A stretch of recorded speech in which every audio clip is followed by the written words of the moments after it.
Hello, welcome to the Big Scuba Show.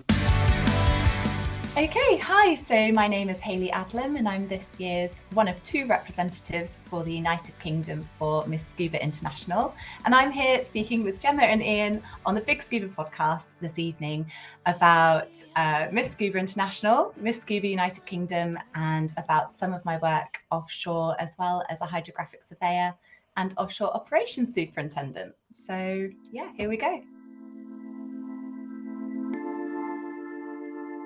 Hello and welcome to the Big Scuba podcast. My name is Ian. I am your dive master for this episode, and with me is... Hello, my name is Gemma. Welcome to the Big Scuba podcast, episode 165. Not 163 as I thought it was 2 minutes ago. So welcome. Thanks for downloading this episode.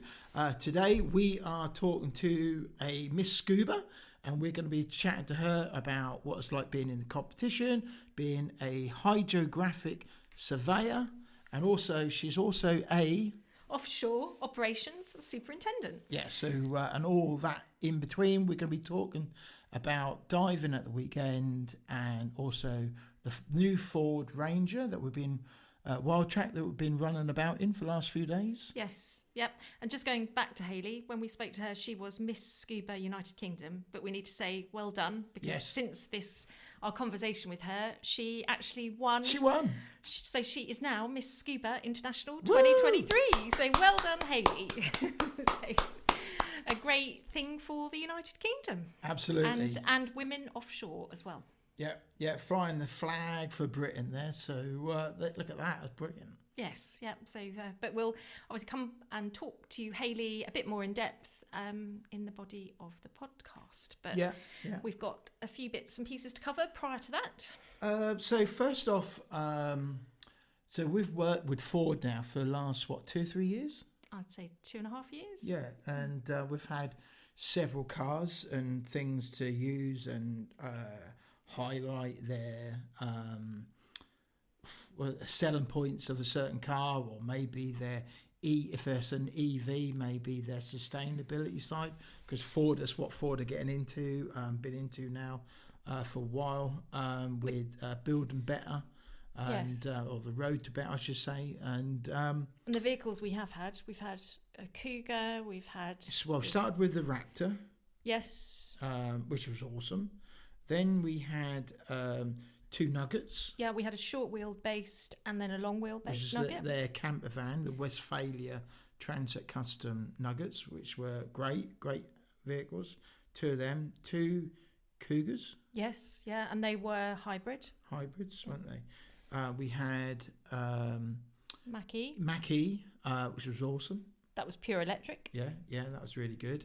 And also we had the E-Transit early this year. Yes, in January. Yeah. And that was fully electric as well. Yeah, so it was, wasn't it? So, which is really cool. That's Ford's first electric van. And, so this week we took delivery to create some media, social media, with the this brand new Ford Ranger Wild Track. And, there's a lot of us divers, don't we? We've got tons of kit, and we need big vehicles. And a lot of them, some divers go down the Land Rover front. Some of them have a big estate cars. Other pickups. Yeah, and then other pickups, and there isn't many since the emissions and things like that have all changed. There's not many pickups left, and. No. And Ford's new Ranger got International Pickup of the Year award, which is pretty cool. Last week, an Autocar award, and the list goes on. So congratulations to Ford, for bringing out these trucks. You've been driving it. What do you think? Yes. So I had a good drive in it Saturday, didn't we? Went on a dive trip, and I really liked it. Very easy to drive. You've got no real feel that it's a big truck at all. No, sit up nice, don't you? Yeah, it sits up high. It's fully automatic.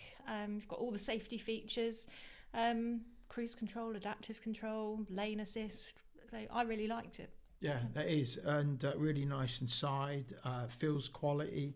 And you drove up to North Norfolk on Friday, didn't you? Yeah. And the whole thing has been doing, 31 yes. to the gallon, really, isn't it? Which is pretty good. So it's not too bad for a truck that size. Yeah, and we've obviously been motorway driving, we've been countryside driving, and the fuel economy has stayed pretty consistent. Yeah, and it looks smart. It's in black. Other colours are available. I've seen them in grey, actually. I think they look quite smart in as well. The electric roller shutter is very useful. That's a bit of a difference to what we've had before, because it was a manual before. Yeah. So that's a nice feature as well. I have to say, 4 in the morning when you're getting loaded up to go diving, and I live in a close, lots of houses all around. When I used to my other truck, that was a manual roller, and that made a clatter. As it went. This is silent. Yeah. So at 4 in the morning, you can load up without, and it's got lights inside. It's got power as well. So you can recharge, say, your drone. You can recharge electric tools, things like that. It's got 12 volt, and it is really good. And that's just an honest opinion. In fact, I'm looking to buy one myself. Yeah, and I don't think I've got really cool. I've got nothing negative to say about it at all. There's plenty of room in the front. There's plenty of places to store your drinks, and kids like it. I was looking at another car, but I decided to go for another Ranger, and I had the previous model, and that was awesome. And this is even better. So I get mine about 15th of December, all being well. Yeah, so and taking it on a dive adventure Saturday, we went to Raysbury, and we got all our gear quite easily in the back of it. Tons of gear. And used the back seats. But everything, even if you've got wet gear, you can just put it in the back. After we got all your gear in, there was a little bit of room left for mine. So that was good. And even on the dive site, the back of, not the boot lid, but it flips down, doesn't it? The back of the truck, and you can use that to kit up and lay out all your gear, and it was really successful. It looks good. So drives like a car, and as Gemma said, it's got all the bits and pieces on there. So what say thanks to Ford for letting us use it. It'd be a shame to see it go in a couple of days' time. Yeah, but it's but it's always good, and it's always a shame to see these cars go. It is, but, it's a bit of a wrench. Gives us a chance to, gives us a good excuse to make some content and get out there. And we got out there at North Norfolk on Friday, not realising, and this wasn't advertised, was it? No, there was a good storm. There was no Force 8. Yeah, there was no recognition that it was storm something. But we saw on the North Norfolk has got a famous shingle bank, like a cedar fence. And we were sitting having lunch and seeing the waves out the window. Seeing the sea go over the top of it. Yeah, and then we went to the shingle bank, and the sea was incredible. I don't think I've seen sea like that. I remember looking over, thinking, well, is that my eyesight? Am I seeing something here? We were probably a good mile away, weren't we? From there was a ship. If you remember, there was a ship we could see going past, big container ship, and we looked out on that. And that looked really close, and that was 4 miles from where we were, and we were a good mile and a bit. I would have thought so, weren't we? From that. So North Norfolk was a bit wild. So that was at sort of Salthouse Way, and then we travelled along the coast, Sheringham, then to Cromer, and the Cromer we're obviously regulars at Cromer, kayaking and paddleboarding, but the sea was wild. That was amazing, seeing that sea like that, And that would have been a choppy one, trying to get in there on Saturday, on Friday. Yeah, so that was our first adventure in the truck. So that was a trip around North Norfolk. And then Saturday, we decided to try a brand new dive site where we've never been before, Raysbury, which is just inside the M25, about 4 miles from Windsor. Really nice. Right underneath the flight plan for Heathrow as well. And amazing, some of the, constant air traffic. If you're a plane spotter, what a place to be. Yes, if you're a diver and your partner or someone is a plane spotter, just take within it away every Raysbury. Minute. Within every minute, 90 seconds, there's another big plane coming over. I don't think I've seen such big planes. That was constant all day. In fact, was talking to one of the instructors, and he was saying about it does get difficult sometimes. You'll be talking to a student in the water, and then next minute you got a plane coming over, and you just have to wait for it to go, and then that's fine again. Literally, it's that loud, wasn't it? Yeah. It was, but not like overpowering. No, and you just got used to it through the day. You do, yeah. But Wraysbury as a dive site, very picturesque. It's an cement quarry. Works, yeah. So it does have a silty bottom. Yeah. That we were warned about before we got in, but there's plenty of attractions. Always mind your silty bottom. Silty bottom, yes, yeah. Don't touch it. Don't touch it. No. But there's plenty of attractions in the water. The average depth is around 8 metres, but they're currently digging it out so that they can have a 20-metre section. Yeah, for the advanced qualification. Yeah. There were quite a few divers there. Yeah, I think there's probably about, where we were, there's a line of about 20, 25 cars. Yeah, I'd say 20 cars and a couple of schools. Yeah, a couple of schools. Gatwick Scuba Club, yeah. They were there. And then a few others. So there'd probably be, in total, maybe 50 divers. Yeah, we didn't see any other divers in the water, did we? No, I think they're the other end. There's several places where you can get in, either giant stride or just shore wade entry. in. Lot of the stuff is buoyed out, and several platforms at different levels for students to do skills on. There's a good map with bearings on if you want to write anything down and go on a tour. But the facilities, there were nice changing rooms. Nice. Really nice. Yeah. Toilets. There was a cafe. Lovely. I forgot the lady's name who shows around, but she shows around. And we also spoke to Mark at Wraysbury when we made the initial contact. But the staff were really friendly. Great cups of tea, bacon sandwiches, and they've got a little place you can sit and eat inside. Summertime be nice because they actually, glorious, yeah. They've got a licensed bar there as well, haven't they? Yeah. So you can have a little sherbet before you go home. And the good thing about it, you don't have to be a member. You can just turn up on the day and pay at the gate. It's all cash, so that's just something you need to be aware of. Take plenty of cash.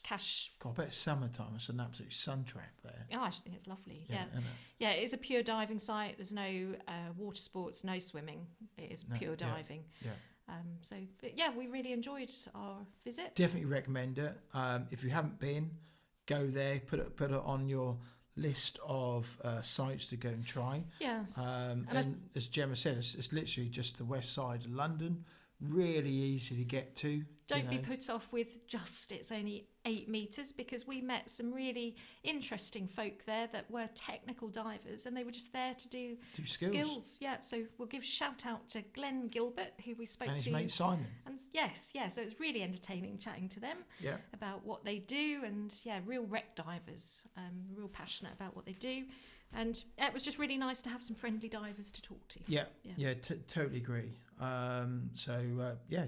Go there, give it a go, and enjoy the day. Let us know if it's your first time there. Let us know. Oh, we should give Ant Westgarth the mention as well, because Ant reached out to say that he might give us a guided tour next time. Yes, Scuba Grace, and Westgarth is her dad, and that's I think that's their closest dive site. Yeah. So we said we might take him up on that. We'll meet up, and he can give us a guided tour. Maybe sort of spring next year. Probably might bring you even see if Scuba Hun might come. Yes, yeah. Join us for that one. Yeah. In terms of the diving, visibility was okay. It's a silty bottom, so it's an ex-concrete works.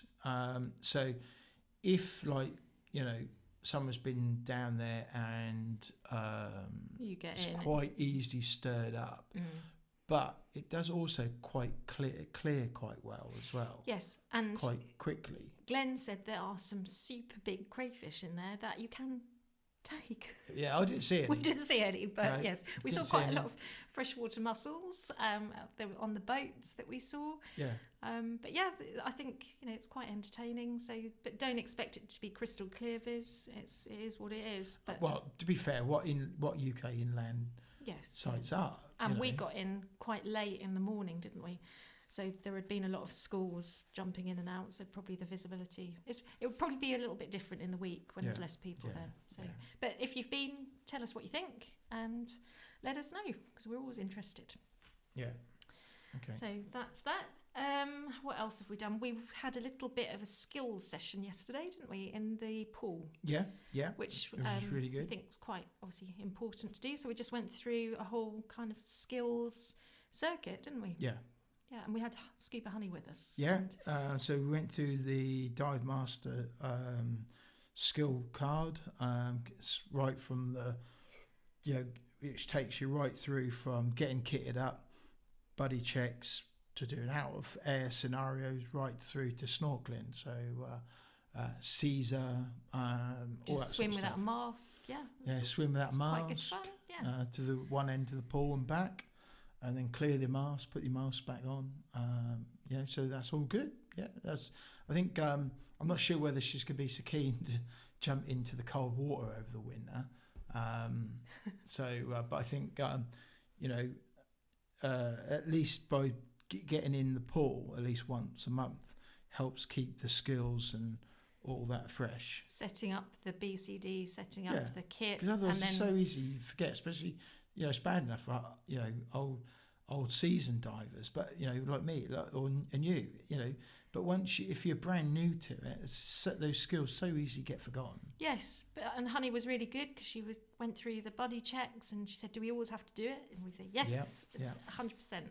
Doesn't matter how old, how experienced you are. You always do a buddy check." Yeah, we always do buddy checks. Yeah, so that was really good. And then you've got a CCR try dive tomorrow. Yes, shout out to Scott Laddyman. So I am doing a try dive on a AP Inspiration. AP Inspiration. Tomorrow, I believe. So 90-minute dive on the maximum depth 6 meters, maximum time 90 minutes. And looking forward to that. So never tried a rebreather. Right. I think we might go for a pleasure dive afterwards. I think I won't be on it. I'll be back on open circuit for the second dive. But I'm looking forward to that, to getting that rebreather experience tomorrow. Yeah, well, I look forward to hearing how you get on. Yeah, and it'd be interesting to see how what Stone is like on a weekday. Quiet. Yeah. Quiet. Especially in November.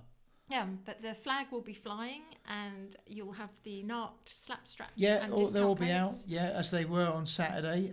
We gave a few of the vouchers out and a few of the slap straps out of people who came up and want to know what they're all about.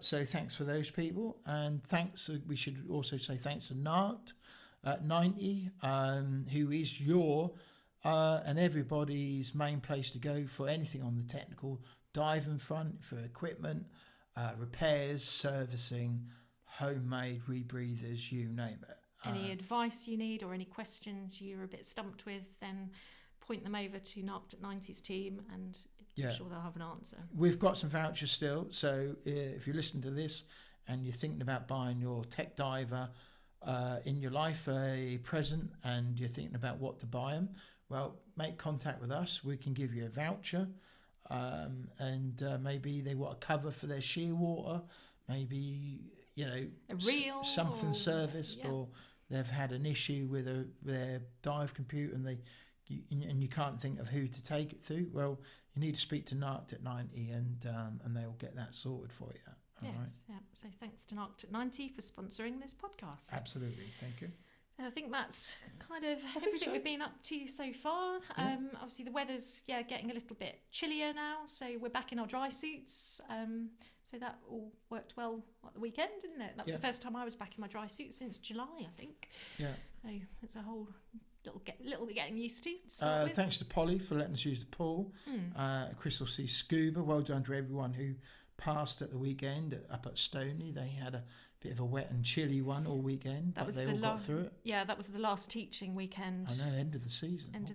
Yeah. So, but it's not the end of the season for diving with Crystal Seas. They'll be doing lots of pleasure dives over the coming months. Yeah. But traditionally, come end of Christmas, that's a good time to make contact with your manufacturers and that. Who, if you think about getting your dry suit or regulator service. Speak to your dive centre, get your regulators serviced over the winter. It's a good time to get that done so that you're ready for the off. Come the spring, whenever you're back in the water, and get those dry suits in for a service as well. And and BCDs, because they often get forgotten. Yeah, and if you think your dive computer needs a service, pop it through to Arctic 90 and they'll give it a good thorough going over as well. Okay. Right, let's get Hayley on. Yep. Miss Scuba International. International, our first Miss Scuba International. Yes. So we've known Hayley for good while now, 4 years plus. But it's been great seeing her journey and seeing her success on Saturday evening. Yeah, so, absolutely brilliantly well done. But also great to hear about her offshore occupation as well. So it's amazing how she's crossed over and done both. To show you where diving can take you once you start. Exactly. Right then. Let's do it. Let's listen to Hayley Adlam, our Miss Scuba International 2023. Okay, hi. So my name is Hayley Adlam and I'm this year's one of 2 representatives for the United Kingdom for Miss Scuba International. And I'm here speaking with Gemma and Ian on the Big Scuba podcast this evening about Miss Scuba International, Miss Scuba United Kingdom, and about some of my work offshore, as well as a hydrographic surveyor and offshore operations superintendent. So here we go.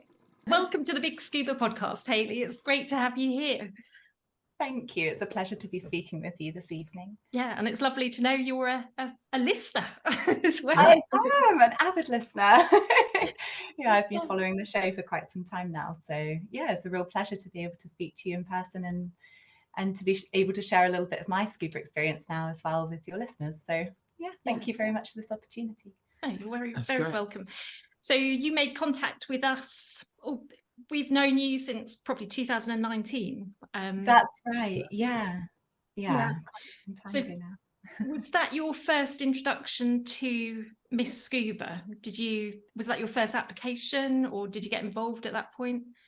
Yeah, so that was my first introduction to Miss Scuba, and I was really fascinated actually because I've been in a few pageants in the past, and it's been fantastic. I've met the most amazing people and some very inspiring women. So to have a pageant that was based around one of my hobbies and something that I was really passionate about, and particularly a pageant with a marine conservation element, it's more than just an element. It embodies the entire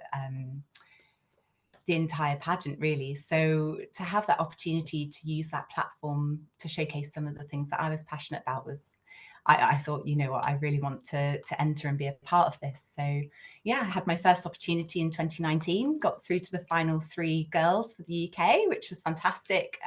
We had a great time, went out to Fuerteventura.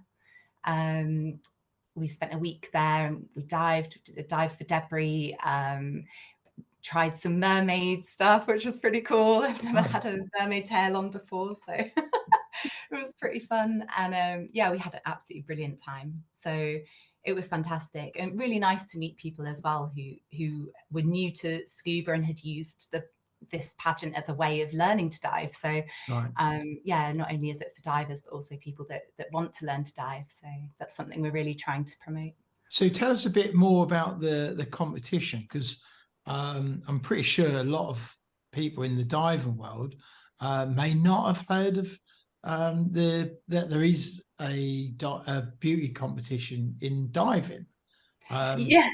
So there's a UK one, and then the winners from the UK then go to a European or worldwide competition?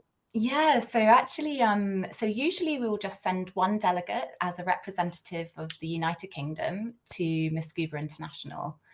But this year because there's been a little pause over the last few years because of COVID and everything. This year they decided to send 2 delegates. So I'm one of 2 representatives this year, which is fantastic. So both myself and Cara will be representing the UK in Malaysia, which is wonderful. So the way I kind of see Miss Scuba International, and of course as well with the UK, is I feel like as a delegate, in this competition. I feel like we're a network of women that are all working towards a common goal internationally. And when I think about it, you know, we're all linked together with this main goal. And of course, we're going there and everybody would love to win because it's a fantastic opportunity, you know, to really progress with your diving, to really work with a lot of amazing companies, you know, really promote women's diving as well, especially. So for me, that's something really exciting. And but you know, on the most part, I mean, you know, the way that I think of this is we are this network of women that are all working towards this common goal internationally, and it's like that ripple effect, isn't it? You have one person that's that chosen representative for that year, and then they've got this opportunity to you know, go and work with their local dive communities, and really try and inspire other people maybe to take up diving. So yeah, that's kind of the main goal. And of course we have our marine conservation work as well, so yeah, lots going on in that side of things as well. So how much does diving come into it? So you, with the competition, so you've already said that there's a marine conservation element to it. Yeah. But what about you? I presume you have to be a diver to be part of it? Yeah, so you have to be open water certified. We actually have a range of girls that are competing. I'm actually advanced open water now, only as of recently. I've dived for a very long time, but really terrible with my admin. So something I need to work on. But yeah, I really love just getting in the water, really. So it wasn't really a case of wanting to dive to progress and initially, you know, and you know, I wasn't thinking, oh, I want to be an instructor or anything. I just love being in the water. So for me, that was my main goal. But you know, now obviously with the support of Miss Scuba, actually, it's really opened a lot of doors to progress with my diving. So it's been fantastic. Completed my nitrox recently and rec diver specialities. So well done. Thank you. But yeah, there's all sorts of qualifications that the girls have. So some of the girls actually, you know, work in the dive industry and in fact are instructors. I've worked with a lot of commercial divers in my work, but obviously haven't completed a commercial diving course. Not quite that brave. There's still time. You never know. And what agency is involved in this? So actually, we've been working with Scuba Schools International for Miss Scuba United Kingdom, and we have a dive club based up in Doncaster, Bespoke Diving Adventures. So big shout out to Mark and the team there because they're fantastic. So yeah, so they've been working very closely with us here. Actually, in Malaysia, we'll also be working with PADI. So we're going to be doing the PADI mermaid course, and which I think will be a lot of fun. Like all us girls, you know, we've all been working really hard over the last few months in the lead up to this competition. So that's going to be a really fun kind of element of our couple of weeks in Malaysia. And also we're doing the dive for debris there as well. So yeah, but a lot of the girls come from all sorts of different diving backgrounds. So I actually started with BZAC originally. So yeah, about 15 years ago now. So just going back to when you started diving, what made you take your first breaths underwater? So I've always been really obsessed with the sea ever since I can remember. So I suppose it was like a really natural progression, I suppose. I was always very curious about the ocean, and a childhood friend of mine, Danielle, we used to always we would always be playing games, you know, like, oh, we're looking for dolphins, and we would be there, you know, oh, we've seen one, and running outside. And actually, one day we were on the south coast, and we did in fact see dolphins, which was fantastic. Wow. But that's where my fascination has come from, really, a passion for the marine environment. And as I got a little bit older, I made some friends at school who were the year above me, and they were going out to Kenya on a school trip. Unfortunately, I wasn't the same year, so I wasn't able to go, but they were completing their dive course in order to be able to go and dive when they were there. So I went along and dived with them, and it was fantastic. We spent every week in the pool, splashing around with our kit, and just we had a lot of fun. went out on the boats each weekend and did all of my diving was UK diving in a semi-dry, which now I come to think of it, it's just completely barking mad. But yeah, we had a fantastic time. It was a lot of fun. So yeah, that's where it started really.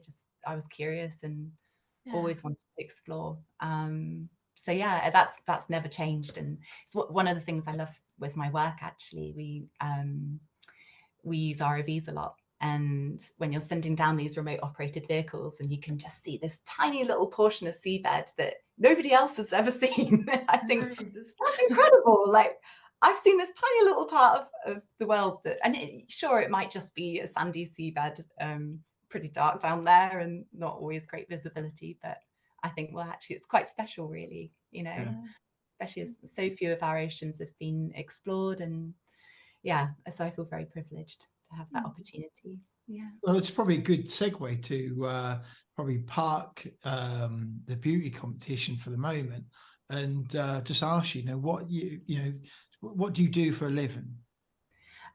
So I started off working offshore as a hydrographic surveyor.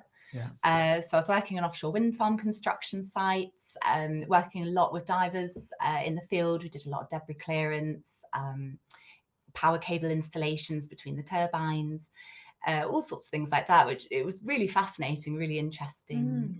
What, in the UK? In the UK mostly, yeah. I also did a little bit of work in Germany, Denmark.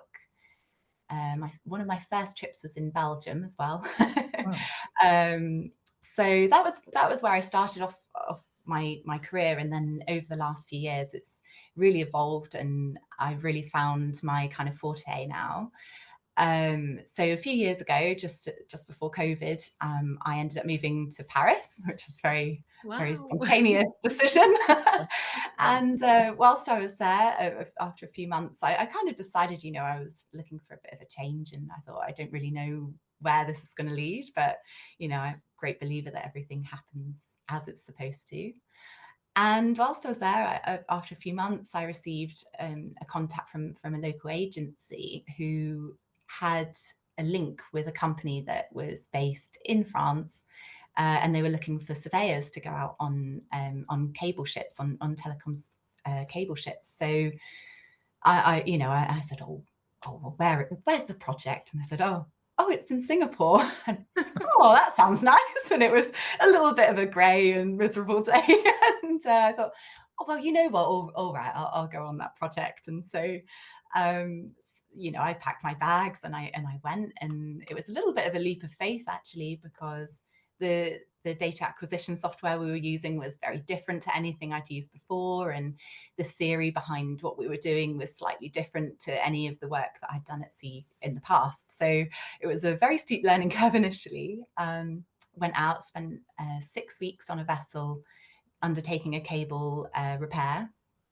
Came back to the UK. Actually, no, I came halfway back to the UK.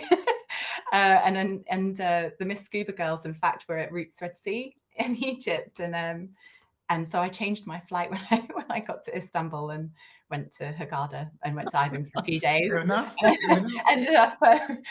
We ended up being evacuated from the country because of the COVID restrictions they had there. So it was quite an adventure. At first, we were all really excited because we thought, we're going to be stranded in Egypt. Imagine how good our diving's going to be by the time we leave. But unfortunately, we were asked to leave the country. So came back to the UK, spent a few more days at home, and the first lockdown was announced. And I called work and I said, I really loved going on that cable repair. I said, is there any chance I can go back to sea again?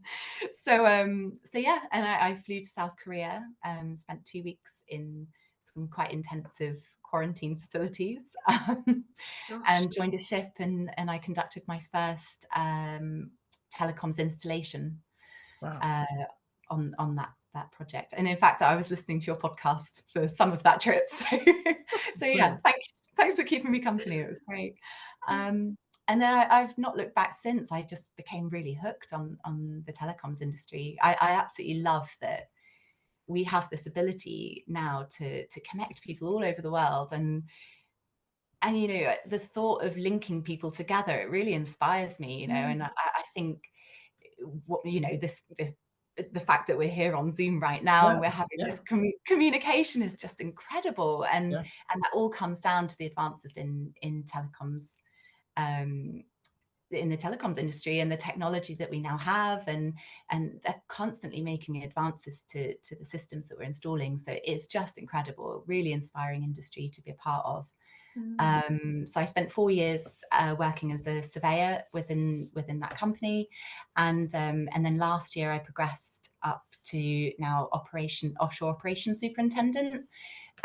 So it's really fascinating because I now have this link more with the office and project side, but then I'm still on the ships, which is great. So yeah, around 200 days a year, which is pretty cool. So yeah, spend half my time either on the water or under it. So are you still tools on? Are you still hands-on tools? No, so I'm a little bit more, a little bit of a step back now from that side of things, so more management. But yeah, I really enjoy it, and it is great because I can now have a lot more interaction with each different department on board. So if we've got a plough team, ROV team, survey team, I can be involved in all of that, and you know, I have the opportunity to go down onto the deck and really spend some time seeing physically what's happening with the operations, as well as having that link with the office, which I really like. So yeah, it's been a great career move, actually. Really feel quite proud to be in that role. And is it quite a male orientated environment that you're in? Yeah, it's it's actually really I've noticed some really positive changes. I've been in the industry for 12 years now, and in more recent years there's a lot more women coming through, which is fantastic. I've actually been working a little bit with an organisation called Women Offshore, and they help support women that are coming into the offshore industry, because many women do, and I had exactly the same thing when I started at sea. You know, you go on a ship and you're the only woman, and there's 70 other people there that, you know, are quite different to you in a lot of respects, and it's quite a strange environment, I suppose, when you first move into that industry, and it can be a little bit isolating sometimes. So having that network is really fantastic, and yeah, it's been a real pleasure working with that community to help support other women that are coming into this sector. So yeah, really enjoying that. But yeah, a little bit of a strange industry, I suppose, in that respect. But we definitely are seeing a lot more women move into this kind of industry, and companies being a lot more accommodating as well to people from all sorts of different backgrounds. It's wonderful, and becoming very diverse. So I'm sure there was a time when women were not ever seen at sea. So yeah. Yeah, no, and some of our previous guests just recently, we spoke to Bobby Scully, in the US Navy, and from her experience way back, first captain, wasn't she, of a US Navy? US Navy ship, so that's really encouraging to hear that there's definitely more, and it's such a good industry to get into as well. There's so many opportunities, isn't it? Absolutely. I mean, it's been fantastic. I've traveled all over the world, and to be able to work with people from all different nationalities as well. I've learned different parts of different languages, not always the most polite words. I would say sometimes you pick up things that I'm like, what does that mean? This, you don't want to know. I'm like, okay. But yeah, it's just been brilliant. I really, when I look back at my career and I see all the people from all different walks of life and the things I've learned as well from different people, it's just amazing when you have that kind of melting pot of different nationalities in one very small place, you know, and you do become like a little family. And I think for me that's something really important. And I think if I was to move into a more permanent position onshore rather than sailing full time, I think that's something I would probably miss a little bit, because you know, you do build some very close bonds with your colleagues. So yeah, definitely seeing the sea every day as well, that must be amazing as well, when you're so sort of closely related to it. And well, when it's calm, but when the boat is up and down and up and down, well, not so much. I mean, I to be honest, I love all aspects of the weather when we're at sea, and I think that ever-changing environment is really, it's just incredible. And to have that opportunity to really be in touch with nature in that way it's something that very few people have that opportunity in normal day-to-day lives. When, you know, you go to an office, which is a very controlled environment, and, you know, when you're there and you're on the deck and you're staggering along because you know, the sea's picked up a little bit, and you know, and you're thinking, oh, maybe it's time for a bit of a weather downtime. So what does your employer say about your involvement in Miss Scuba? So I've had some really great support, actually. I work with a lot of Filipino crew. Yeah. And in the Philippines, pageants are such a huge thing. So Really? yeah, so it's been really wonderful to have messages of support, and yeah, my company have been fantastic. We actually had a climate change video that we needed to compile as part of our work, I suppose, for Miss Scuba International. Something that they really wanted to see, kind of like our approach to subjects within that larger topic that were really of importance to us. And so for me, I was thinking, well, hang on, you know, like with our work, you know, the fact that people have the opportunity to work from home, that's reducing our individual carbon emissions monumentally, really. And during COVID, this was a huge thing. So yeah.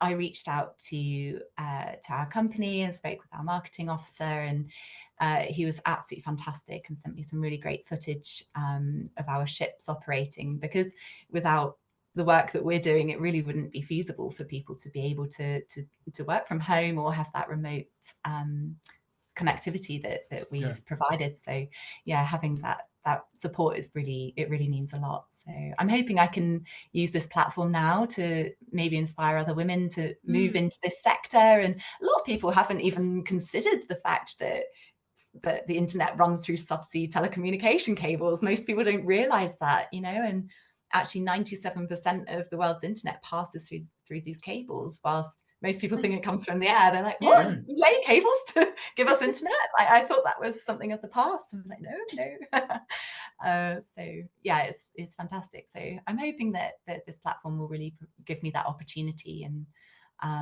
yeah, maybe we'll see a few more women offshore. I'd love that. Yeah, no, that would be, yeah, it was amazing. And you as a like real inspiration for them to, you know, take it on as well. Yeah. And communications are going to be needed forever and ever. So it's a constant industry, isn't it? Absolutely. And it's really giving us great opportunities now. I think one of the things that I think of also in terms of telecoms is the fact that now, you know, with education online a lot, you know, people that live in really remote places, maybe there's a woman who is living somewhere and she's raising her children, and there's no, you know, it's not very feasible for her to go to a university or something like this, and to be able to have that opportunity to you know, to study remotely, for example, is also something really great. And yeah, so these are all really positive things that I often think about when I'm working, and it's something that really motivates me, actually, is being able to provide a service that I know is so appreciated by people across the world. Yeah. So, yeah, communication's everything. You must in your line of work, or when you was actually doing the work, not on the management side, did you ever come across wrecks? Did you find many wrecks down there? No, so actually, before we do any kind of installations, we actually do a lot of back office work, doing desktop studies. So we study remotely, well, known wrecks, of course, and known sort of archaeological features or things that we want to avoid. Basically, we don't want to disturb. You know, especially like sensitive marine ecosystems as well, and we don't want to impact anything in any kind of negative way. So yeah, so we try to avoid wrecks. I have had there was an installation that I was working on in the Pacific, in the Fiji Islands, a couple of years ago, and on my navigation screen I had wreck. I was thinking this is going to be quite interesting, trying to, we just laid very slowly, because, you know, we don't want to disturb anything, you know, unless that wreck's really been explored to its full extent. You don't know really what you're laying over the top of. And of course, I mean, for us, it's more of a risk to the cable. So we're thinking, well, asset integrity management, we want to protect that cable and make sure it doesn't become damaged, because of course, I don't think our clients would be best pleased if that happened, but also from a protection point of view for the wreck, you know, we don't want to be disturbing anything that might be sensitive, and you know, in any kind of. There's a responsibility involved in all this, and absolutely, yeah.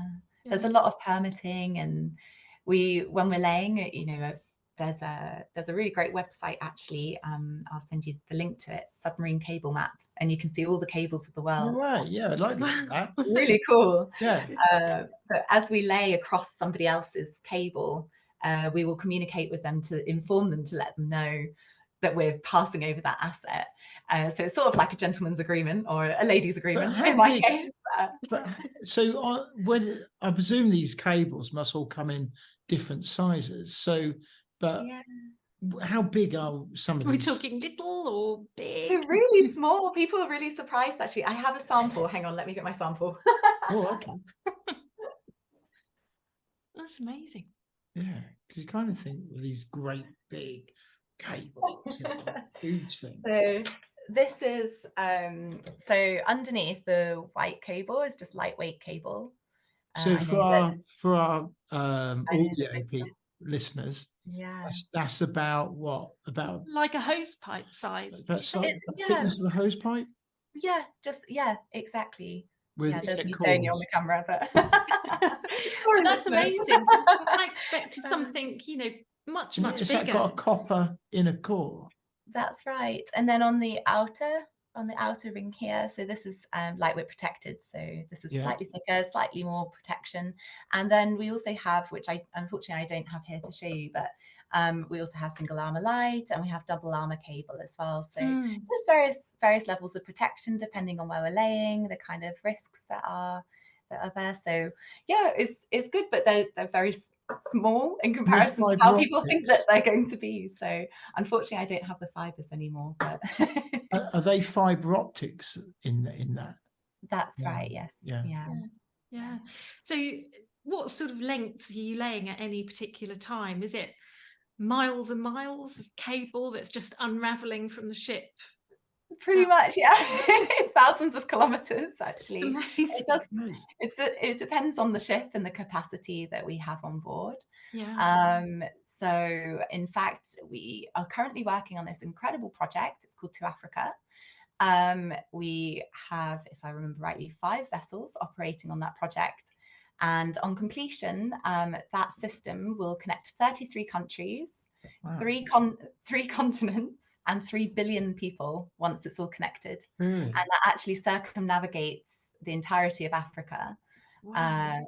So yeah, really cool. That's and a big project. It is a huge project. And if I remember rightly, it's 45,000 kilometers of cable in total. So in the realms of billions of dollars, what are we talking? I actually don't know. It's quite bad, isn't it? It's got to be a few. A lot, too much. Yeah, I don't deal with the financial side, unfortunately, but I'd pick someone's brains and find out. So, but I can see kind of that intense reach of that cable affecting so many billions of people. You can see how you say that, you know, you're influencing communication, and that must be an amazing feeling. It's such an amazing feeling. And I always think about the people that have never had internet, like not proper internet at all ever in their life, and to be finally connected to this huge international web of people. Like, it's just, and I know that, like, I suppose I grew up in the era where, like, everyone was talking about the World Wide Web, and it, you know, the internet was born in my childhood. So it was quite an exciting, it's really exciting now, I suppose, to now be part of this technology, which is just changing the world in some respects. And I think it's for the African continent to be connected in such a way with such a fast system, it's going to really change things in terms of globalization and the opportunities that people have there, where maybe they didn't have such good connectivity before. So I think that's really wonderful, and for me it's super inspiring. It really motivates me with my work. So well, to think there's people you know, in other parts of the country that have never or they haven't got that information or access to that information, and then suddenly I just had a thought. Well, we're going to have more listeners. Well, you're going to have way more listeners. Yeah, because actually, what was it? I seem to remember from one of your previous podcasts, it was 128 countries. What's gone up? 140. It's gone up. Yeah. 140. Well, fantastic. Yeah. On the note of Miss Scuba International, if there's any girls out there listening right now who are like, I would love to be a part of this community, feel free to reach out to me, or if you know someone who would love to be involved, reach out to me. The more the merrier. We're slowly conquering the world. That's basically what we're doing. I love that. Yeah. I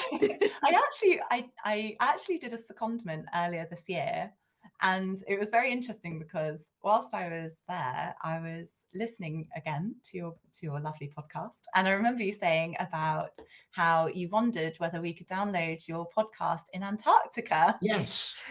And I was actually I was working in South Georgia and the South Sandwich Islands, and in the South Orkneys in Antarctica. And I, in fact, listened to you there. So you can tick off the 7 claimed it.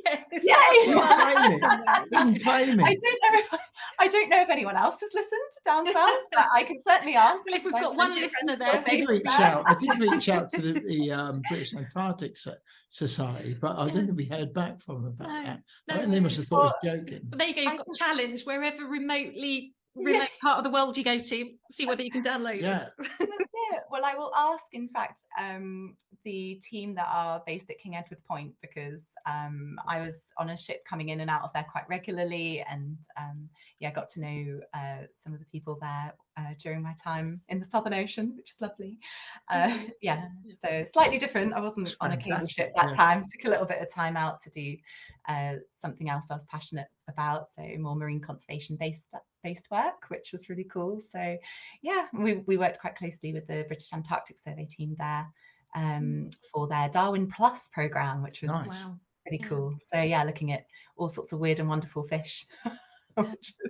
Some of them were quite interesting and some of them were a bit terrifying, I was thinking. I bet.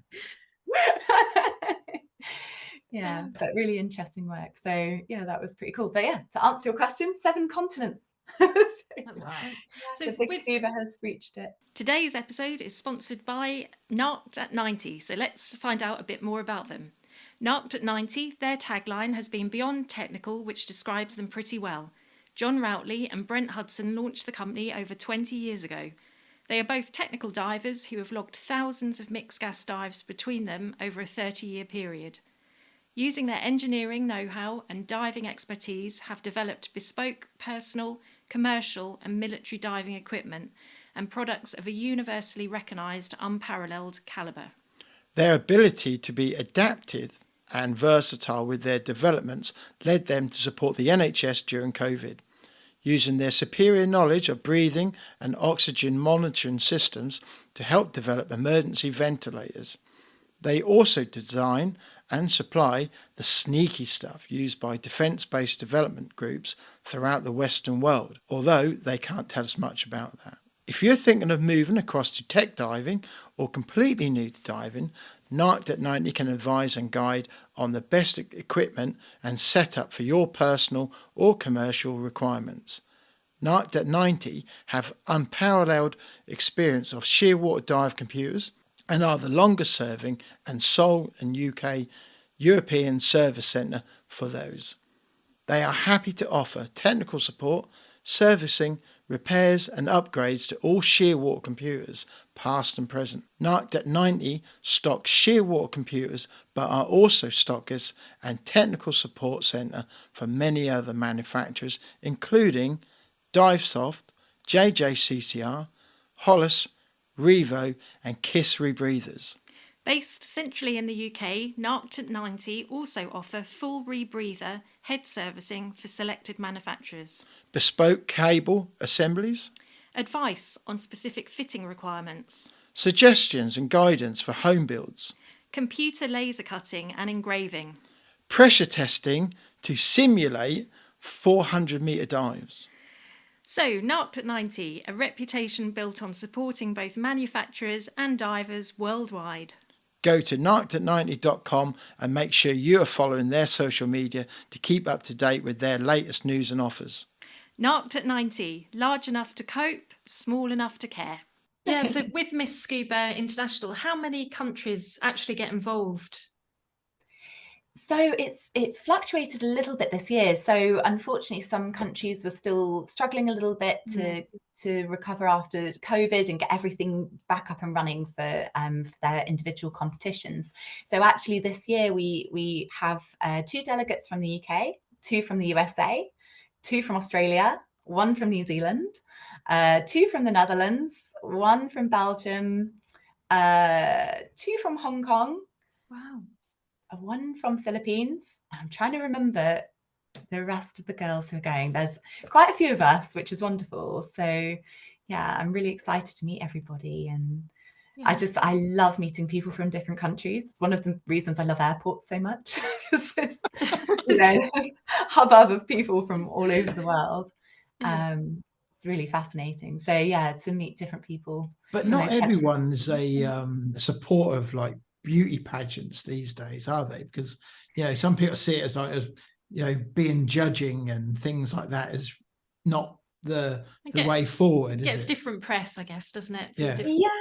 I mean, it's something which is a bit frustrating. I mean, I can take it from a slightly different point of view. So say, for example, you say, I really love football. And I say, yeah, but look at all the people that go a bit mad at the football, everyone gets a bit, sometimes people get a bit crazy about it. But, I think if I said to somebody personally, oh, yes, but you like football, that means you must be a hooligan. With us girls that are involved in pageants, we often have people say, but you're being judged and there's this and there's that and you must be this kind of way because of the kind of, I suppose, like the 1970s, 1980s kind of pageant approach, I suppose. So it's evolved a lot since then. I've learnt so much. There's no way, I don't think, well, maybe there is, but I don't know because I haven't tried. But in my job, I feel like pageantry has really helped support me in that, there was a time where each project I was going on, I was being interviewed before I'd go. And then, and actually during pageants, you're interviewed regularly as part of the competition. And people ask you things about what you're interested in, why you're there, like what the ethos is of the pageant and why you feel that that's the right platform for you to be involved with. And of course, you have all your charity work that you're involved with, so you meet some fantastic people. I think it's quite an interesting concept to a lot of people because, on the outside, you just see the girls on the stage walking and talking and, and it can seem a little bit, I suppose if you don't see what's happening behind the scenes, it can seem a bit difficult to understand for a lot of people. But I've met some of the most inspirational and wonderful women through this community. Is just incredible. And I look at what everybody's doing and it's wonderful. I mean, any one of those women that are going to Miss Scuba International could easily be at like a United Nations conference, And I kind of think, actually, would I have the confidence to walk into a room such as at the United Nations and go, here I am, and this is what I have to say, had I not been involved in this industry as well? It's taught me a lot about confidence and just how to kind of present yourself in high pressure situations, which of course we all find ourselves in from time to time. So yeah, there's a lot that goes on. And I really feel as well with scuba diving and with marine conservation, we need people to be able to walk into a room and say, this is what I'm passionate about. This is what I think we should be doing. These are my ideas that I'd like to put forwards. So with girls that are in pageantry, I think we're very well placed actually now, even though it might not seem it at first, I feel like we're well placed actually to work as ambassadors for marine conservation projects. And as representatives as well for the dive industry. Yeah. And you're there for a reason, and representing. And voluntary. Yes. Yeah, that's it. Yeah. So what did you have to do in the UK to get into the finals for the international platform? So we had a couple of interviews. So unfortunately this year we didn't have enough time to have an in-person stage competition. So normally we will do in-person interviews, in-person stage presence. Yeah. We do a diving element, of course, where, you know, we normally do like a try dive for girls that perhaps haven't dived before, and where the girls who have dived before, they can help the girls that are new, and which is really nice. And it's really just a lovely community, actually. It really fun day when we did that a few years back. Is that just to make sure everyone can dive? So it's just to make sure that people are comfortable with being in the water, I think, because after we do the try dive, the girls that then go through to the finals, the top 3 do have the opportunity, if they're not already qualified divers, to then be able to go and do their open water course. So it's just, you know, to determine, like, are you okay? Are you comfortable in the water? How do you feel about this? But of course, you know, what we're trying to do at Miss Scuba as well is to try and get more women into diving. And I know for me, when I first started, had it not been for the people that I was at school with, I would have been quite intimidated, I think, to have turned up at my local dive club, because there were all men there. There was one woman who was she was called Fern. She was the wife of my dive instructor, Rich Albury. Rich, if you're listening, I don't know if you are, but big hello to you in Australia. So yeah, it was fantastic to have that support of, like, my friends at school, you know, because otherwise I probably would have been a little bit apprehensive, I suppose.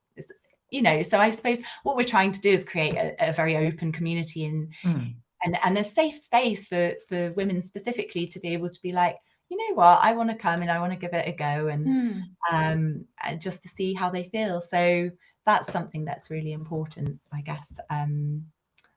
If for me especially, like, to be able to feel like there's that open opportunity for women to be able to come into. And why not? Industry. Do you know what I mean? Why not be able to have beauty and go with scuba diving? I can think of my daughter who's just started. She said, "Oh, I must trim my nails," you know, because and I said, "Well, you probably don't need to, you know, you're just being careful with how you put a wetsuit on or dry suit and whatever." But why not? You know, that's fantastic that you've got really long hair and you scuba dive. Yeah, I do. Yeah, this is just how it is naturally. So it doesn't look like this after I've come out of the water. It's a bit... I bet not in the UK anyway. No, that's it. Well, yes. Well, UK diving. So you're quite passionate about UK diving as well. I am, yeah. I mean, I think, it's incredible. I mean, when I come to think about it, when I look back at some of my first dives, I do wonder, like, I'm like, okay, I really stuck that out, because some of them, it was getting wet for the sake of getting wet, and, you know, we couldn't really see our hand in front of our faces, but I stuck with it, and I just loved it. My first open water dive was, in fact, at Horsey Lake in Portsmouth. Not sure you can dive there anymore, and I don't really know, but it was part of the Navy diving. It was one of their little lakes. So yeah, it was a pretty cool dive. I remember going in there being a lot of jellyfish, me trying to clear my mask, and there was a small jellyfish that got stuck in the top. But I was only 15, and but I absolutely loved it, and I came out, you know, almost vibrating from the cold, but I had such a great time. And you know, in that after then we were going on, we did quite a few dives along the south coast, Kimmeridge and Chesil Beach. Chesil was quite interesting, trying to get back out there. Big pebbly beach, yes. Yeah. It certainly was interesting trying to lug all my dive gear up the steep berms there and head back home afterwards. But honestly, we had the most incredible time, and some of the things we saw, you know, it's really magical around the UK, and I really feel that there's a lot to see. There's a lot that I would like to see as well. You know, Lundy Island is of course on the list, and the Farne Islands. I'd love to do both of those. I know you both dived in both locations, so it's something that I would really love to do. And of course, to go to the Scilly Isles would be absolutely incredible. You know, I've heard that the diving there is supposed to be spectacular. But one of the places that's really on my list and that I would love to go to is in fact Scapa. I'd love to go up to Scapa Flow in the Orkneys. I love wrecks and I think they're fascinating. I think it's because I spend most of my time on ships. Seeing ones under the water is also quite interesting. Yeah, and to see, you know, obviously you're on a vessel that's on top of the water, and everything else is these vessels under the water. No, but it's no. Well, that's good to hear that, you know, you favour UK diving, and obviously there is so much to see. We've had previous guests say that it's just very diverse, and it really is. And I really love as well that we have the opportunity with, you know, of course Vobster is a fantastic place to dive. I was there for their diving in the dark the other week, so all of October, and on Thursday evenings we had the diving in the dark, which is a brilliant fun. And I love night dives. I feel like an astronaut, so it's really cool. It's also calm, which is really weird. You know, you won't get me on a roller coaster, but you can chuck me in the lake in the middle of the night in the pitch black and I'll be totally fine. Yeah, right. You need a good torch. Maybe I should think that, like an astronaut then, because I'm not very good with dark underwater. So just get your torch. Off you go. I love it. Absolutely. I always feel like an astronaut because you've got that weightlessness and then you're in the dark. And my God, this is so nice. We ended up in there for 45 minutes. So that was with I was diving with Euphoria Diving with Debs and Glenn and Ben. So the four of us went on a little adventure, and the boys took great pleasure in trying on my sash with their dry suits before they went in. So I think we're going to have to set up a Mr. Scuba, I think. Well, there should be no reason. Why not? Why not? Why not? That's it. We were up Cara and I were diving up at Cape and Ray the other week, which for me it was like scuba diving Disneyland. It was fantastic. I was like, oh, can we go here now and let's go through the plane again? Oh, we had such a good time. So a lot of fun up at Cape and Ray as well. It was really, really great. I liked it up there. That's good. Yeah, we've done that once, haven't we? Yeah, that was a really nice dive. But if you can get to the Farne Islands or Lundy, definitely do it when you can. Definitely on the list. Ben and Sam will look after you at Lundy diving. Yes. Well, thank you in advance, Ben and Sam. I look forward to meeting you. That would be brilliant. I love seals and marine mammals in general. You know, that's where my passion for the oceans really was born, was through my love for dolphins and whales. And I volunteered extensively when I first when I was 16. It was like my first trip to sea, really. I was volunteering with an organisation called Organisation Cetacea, or Orca, as they're commonly known, doing trips across the Bay of Biscay. And I realised, if we're having this opportunity above the water, and you can see how inspired people are when they see marine mammals or marine wildlife in general, and and how by having that experience people want to then change their behaviours or their actions and think, well, how can I protect that wildlife? How can I reduce my plastic consumption, or how can I reduce my carbon footprint? How can I eat better to protect the planet? All these kind of things to do with sustainability. And I think for me, scuba diving is the same. You know, when you see somebody dive for the first time and they explore this wonderful, magical world that they've never seen before, and then they think, oh, well, hang on, but then I also saw a plastic carrier bag, and I've also seen a turtle, and what can I do to make positive change? So this is another thing that through Scuba International, we're really trying to make positive change with as well. So a lot of the girls are really hot on promoting marine conservation and doing that through scuba diving by introducing people to it. So it's I'm actually organising a try dive for the 18th of February in Salisbury. So if anybody is local to the area who's listening and wants to come along, be more than merrier. Actually, I just had an idea for the Miss Scuba. What's that? How about this? So part of the competition, you normally wear, I presume, a part of the competition swimwear or evening wear or something like that. So we have so the elements of the competition this year, we have a national costume, which is top secret. I can't, and in fact, actually, I suppose I can disclose it to you because you'll be presenting this after the finals. But but national costume, and then we have a rash vest round. So we're wearing a rash vest and shorts to promote the Miss Scuba International organisation, and also we have our evening wear round as well. So and a talent round. What about if part of the competition you had to come out wearing like something like either swimwear or scuba wear, but made from ghost nets? So it kind of publicise that, you know, these ghost nets and can be recycled, and look what it can make. Yeah, I would love to do something like that. I think definitely having an eco round in the competition would be wonderful. So any future prospective girls for put the idea UK forward, next we'll year. share the idea. That's it. I love the idea of an eco round. And in fact, actually, back in 2015, I competed in Miss England.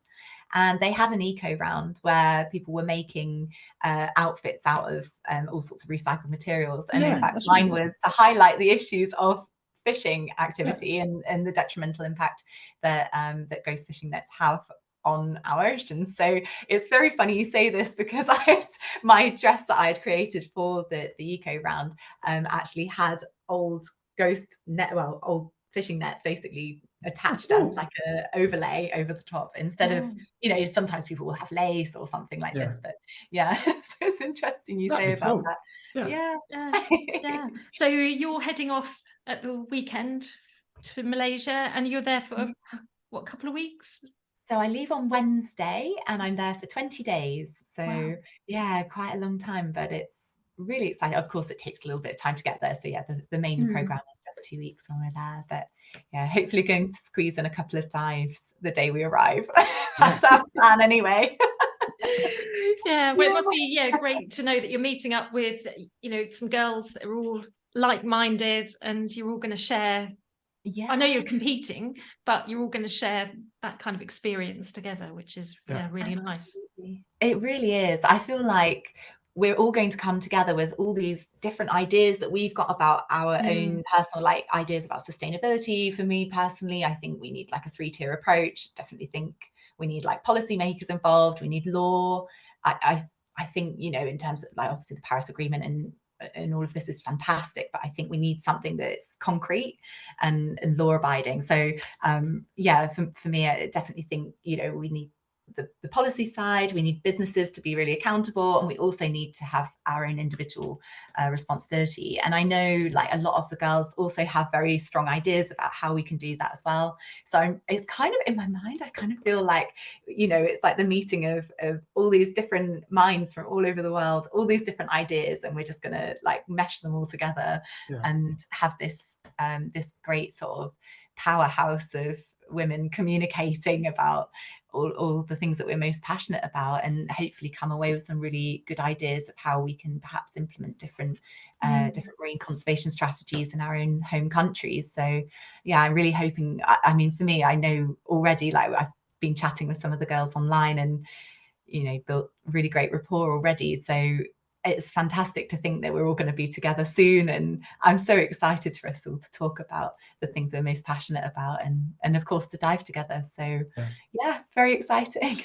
So where will people be able to, like, you know, hear about all this and find, you know, look up the results, and will they be able to, because obviously the competition will have happened by the time this come out, so will people be able to dial back and watch any of it? I hope so. That would be wonderful. I know that our director Jill will be there to support us, so I'm sure she'll be sharing some videos online of how we're doing in terms of our stage element, of course. And then myself and Cara, we will be sharing things on social media, on our Instagram and Facebook throughout the competition as well. And of course, we're going to have our responsibilities and our titles for the remainder of the year. So there's going to be loads of things that I'd like to get involved with over the next sort of, I have lots of ideas, and with me, I always get overexcited about them, want to do everything all at once. So I have to pace myself. But But yeah, throughout the year, we're of course going to have a lot of different things going on as well. So if anyone wants to check out our social media, feel free to send me a friend request or a follow. And if anybody's got any questions or wants to be involved in some way, or of course, you know, we're always looking for sponsors, people that want to help support the work that we're doing. If anyone wants to help support us in any way, you know, again, feel free to reach out. It'd be lovely to have you on board. So yeah, and that's a really great thing about the whole organisation, because it's not just ending after the finals, it's a continuation, and it's forever evolving as well. And like you said, you've got the opportunity then to take your ideas and put them into practice, really.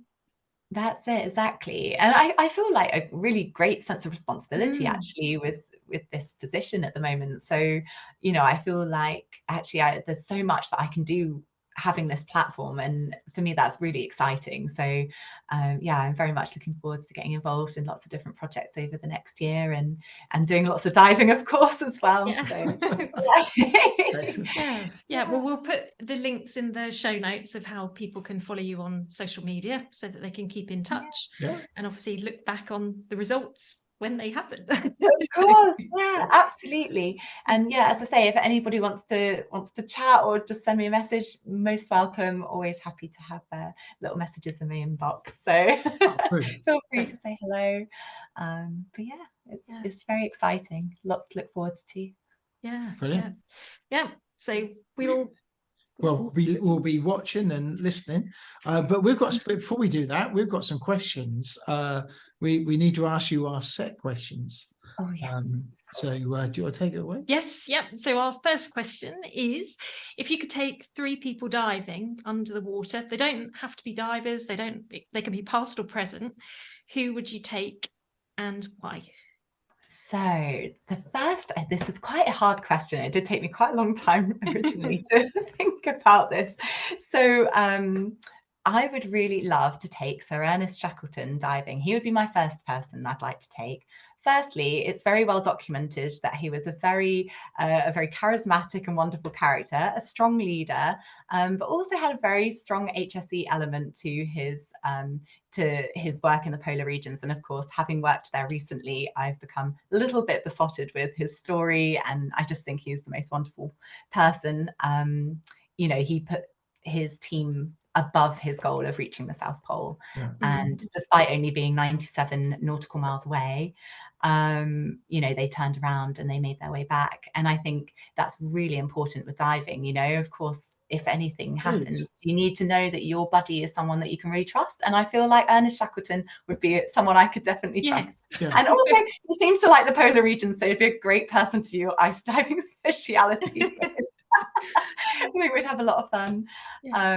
The second person I would love to dive with, of course, would be Sir David Attenborough. There's a lot of sirs here. Sir David Attenborough. Imagine diving in a beautiful part of the world, and you've got a full face mask, you can have a conversation, and you're all relaxed under the water, and you've got a commentary of what you're seeing from the man himself. Wow. Yes, that would be my dream dive. So David Attenborough, if you're listening and you fancy going diving together, I am 100% up for that. He's always been a hero of mine. So yeah, so that would be wonderful. And of course, my mum, I would love to take my mum diving. For her, she is a little bit nervous, I would say, about trying to take the plunge. We have done a lot of snorkeling together, which was fantastic. We were very fortunate to go to Baja, California, when I was 18 in Mexico, on a whale watching trip, and it was just incredible. We saw blue whales, and we saw grey whales, humpbacks, everything. And we had a great time snorkeling. So I would love to take her diving. So yeah, she's definitely someone that I'm looking forward to inviting to my try dive. So Mum, if you're listening, she's actually on a flight to New Zealand right now. So but yeah, Mum, if you're listening, then yeah, we've got a try dive booked. So great answers. Yeah, I don't think we've had Shackleton before. No. So that's really, really good. Yeah. Yeah, a few people do say David Attenborough. Yeah, but naturally, why not? Well, yeah, exactly. Just swimming, just diving around and having him talk in your ear would be awesome. Oh, it'd be amazing, wouldn't it? Yeah. If you could do some kind of AI that could look through your mask and then have his words repeat as you look around, how amazing would that be? Imagine. It's like, and this is the Hayley in her natural environment. That was my best David Attenborough impression. I'm not sure it was the best. It's like he's in the room with us. Yeah, and great you mentioned full face masks as well. So, because, we've got that communication underwater. Yeah. There we go. Yeah, have you dived in a full face mask at all? Have you had the opportunity? No, not yet, but I'd love to give it a try. It'd be really cool to do that. And I'd love to try a rebreather as well. But I'm always a little bit wary of, having worked in an industry where we put a lot of electronic equipment underwater and seeing how sometimes that doesn't always go. I've got one of them in a couple of weeks' time. Oh, well, enjoy. I won't say too much then. No, watch this space. Yeah, we shouldn't be laughing about this. No, it's all to do with experience. It is. And yes, understand. Yeah. That's it. Redundancy for the redundancy. There we go. Yeah. So on that note, what gets you out of your comfort zone? What kind of makes you feel a little bit nervous? So I love to put myself out of my comfort zone. And sometimes I think, oh, why did I do that? That was a daft idea. But I think it's where we grow the most, isn't it? And we really evolve. And when we're in those difficult moments and things that we are slightly uncomfortable with, I think if we always spend time in our comfort zone, it's, life would be a little bit boring. So, of course, in work and of course in scuba diving, I always push myself a little bit to put myself out of my comfort zone a little bit, and actually, I remember my first night dive, I was terrified, and now it's something that I love probably more than normal daytime diving, actually. So I'd say that was something in the past that really put me out of my comfort zone initially. But yeah, mostly when I travel, I'd say I travel quite a lot by myself. And I've done all sorts of crazy things whilst I've been on those travels. Climbing Kilimanjaro was definitely something that put me a little bit out of my comfort zone initially. Sorry. And and I did hang gliding over Rio de Janeiro, which at the time I was terrified of heights or terrified of falling, whichever way you want to look at it. So I decided that to combat that fear, the best way would be to jump off a cliff edge with strapped to some lovely chap who said, "You will run, won't you?" And I said, "Yes, I promise I will run." And so that was it, straight off of the edge of the cliff. And it was incredible. I had the best experience until I started to think about how we were going to land, but it turned out fine, so it was okay. But yeah, those are a couple of things that put me out of my comfort zone. Yeah, well, it's good. Yeah, I think that's good advice, isn't it? Well, the landing you can just worry about later, can't you? Yeah, exactly. Well, that's what I thought. I was like, we'll figure that out. It'll be fine. No, great answer to that one. And then another question is, so this is to the whole world. So if you had a billboard that everybody could see, so you can put a video on it, a statement, images, what would you put on your billboard to the world? So I would love to put a video of an ocean cleanup. I think it's really important to highlight the impacts that we're having on our oceans, because a lot of people across the world, they're quite far removed from the oceans. Many people live in inland places. They don't realize the impact that, perhaps like waste disposal is having on our seas. So I'd love to have a video showing the impact that we're having on our oceans, and of an ocean cleanup, perhaps of the Miss Scuba International girls, of us doing our dive for debris. That would be fantastic. And I would have a slogan across the front that would say, small actions can make big changes. I think that would be really good. And I think it's something we really all need to be mindful of in our day-to-day lives. Those little things, as long as we're all doing them together, those little things make a really big difference. Yeah, every little helps. Look after your own back garden. Yes. Because then as a collective, it all builds, as you said. It really does, exactly. Yeah. No, Great Brilliant. answers. Yeah. Thank you very much for your answers. Yeah, really thank you for your lovely questions. Yeah, and at this obviously point in time, we wish you a lot of good luck for your, and obviously enjoy the experience as well. I'm sure it sounds like it's going to be an amazing one, and we'll look forward to hearing, well, hopefully catch up with you when you're back, and I would absolutely love that. That would be wonderful. Thank you so much for your best wishes. It honestly means the world to have your support, and obviously to share this experience as well with all the listeners. So thank you very much for listening and taking the time to hear a little bit about what we've been doing at Miss Scuba UK. Thank you so much. The podcast is listened to by non-divers as well as divers, so hopefully there might be some girls out there that will be inspired by your story, and just show that anything is possible, and just to give it a go. Absolutely. I think there's a whole world down there to be explored, and if you try, then you might find that this is your new favorite hobby and the thing that you completely fall in love with, and that's in fact going to be the name of my try dive. So fall in love with diving, because it's just after Valentine's Day, so we'll have lots of people that will fall in love with diving. Well, tell us about that. And obviously we'll share about that when we get a bit nearer to the time, because that would be people amazing. There. Thank you so much. That would be wonderful. Well, thank you very much for your time. It's been lovely to speak to you both. And, equally. Thank you. Good luck. We wish you all the best in the competition. And safe travels. And we look forward to sort of seeing it on social media as well. So we'll promote it on the lead up. And Thank you so much. There will be a live stream link as well that I believe will be shared on the Miss Scuba International page. But if not, check the Miss Scuba UK page.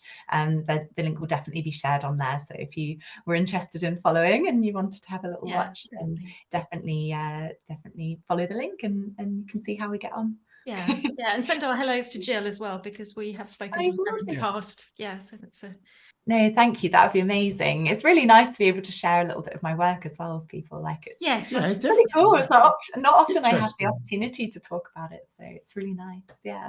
Thank you. No, that would be really cool. I'll put it's definitely like when you see me in my hard hat and coveralls, my hair scraped back, and I don't wear makeup for the whole time I'm at sea, which is great, and I look like I've been dragged through a bush backwards. and then there's like the complete contrast of me in like my beautiful dress, which I'm very excited. That's good. And I think it's good to show those contrasts as well. So. It's quite fun. I don't ever have the opportunity to get dressed up normally, so it's great. Well, I'm sure you all look pretty stunning, so it'll be great to see the finished when you're all out on stage. And I think it's a celebration of the way that I look at it. Is it's a celebration of the work that we've done to that point, and of us as individuals. So to be able to stand on that stage and say, yes, I've worked really hard for the respective charities that I've been working with, or on various projects, or whatever it is it happens to be, for each individual person that's competing, and to stand there and say, this is my shining moment, thank you. It's quite nice, really. So, and then from going forward, any other work that you're doing the rest of the year, keep tagging us in, or drop us a line, and then we'll share it as well, because it's all good causes, and it's all that promotion of where it can lead and where it goes. Absolutely. I mean, I think for other girls that perhaps are listening, maybe they're thinking, oh, actually, like, I've not considered engineering, or I've not considered beauty pageants, like irrespective, or I've not even considered diving before, maybe. And then I don't know, maybe we'll end up with an influx of women into each industry, which would be fantastic. Exactly. And in terms of the work, the opportunity it gives you to travel the world is amazing. Well, I think about honey, it adds up, having diving, adds another element to what you can leave school with. Your career opportunities. Absolutely. And I think people are always really impressed if you dive and it's on your resume, because you learn so much through diving, and a lot about teamwork, and a lot about staying calm in high pressure situations, which sometimes we've all gone on a dive when it's not gone quite according to plan, or equipment failures, or just things happen, don't they? And to be able to know how to deal with those things, and I think diving teaches you all those amazing lessons that you just wouldn't really get, I suppose, in a different context. The same way that pageantry does, really. There's a lot that you learn in pageantry that you wouldn't necessarily learn in a normal work environment. So yeah, together it's quite a good combo, I think. Absolutely. Yes. Yeah. No, it's been really good chatting to you, Hayley. It's been lovely to speak. Thank you very much for coming on. Oh, thank you for having me. It's been a pleasure. Thank you. I've really enjoyed speaking with you this evening. So good. Yeah, thank you. All right, so well, much. let you get on with your evening, and just wish you lots of luck. And we'll be watching closely. Thank you very much. I will share lots of bits, and I'll make sure to tag you as well. All right, have a lovely evening. Yeah, you too. It was lovely to see you. See ya. Take care. Bye. Well, it's a bit weird recording it like that. We were looking just at us. We're not looking at two screens. We're not looking at two screens even. Rare occasion we're recording together. We are. Well, yeah. It was how it worked out today with work and things. So first off, we've got to say, two things. One, thank you to Hayley for coming on and giving us some time this evening, because obviously it's a busy period for her right now. And also we wish her all the best for the competition. Yes. And all the other girls from the UK. And the rest of the world. It's a fair competition, but we hope Hayley we does well. We hope the UK win. But yeah, it's been a really good opportunity to see there's a lot more to it than just like a beauty. It's not a beauty this is contest. the message, isn't it? No, that's right. And when we talk about beauty pageants, back, they can be seen as being a bit 1970s for people who don't know the full extent and what's involved. And you've got someone like Hayley who's at home on a ship doing this hydrographic work and everything else, and dealing with engineers and high pressure situations, can also dive and also go enter a competition, have that confidence to do that, but with a much deeper message behind it, which is marine conservation and the way forward, which is really refreshing. I think beauty competitions need that. I don't think we should even call them beauty competitions, really. So what should you call them? Well, it's kind of a delegation of people, isn't it? Getting together. A delegation of people. No, it's a group of people getting together to compete, but all on different levels. So these girls dive and they have a message. So obviously they've got to it's not just showing their faces and their pretty dresses, is it? All right, I'm just looking at cobweb up there. That. She's got cobwebs. I've just seen one.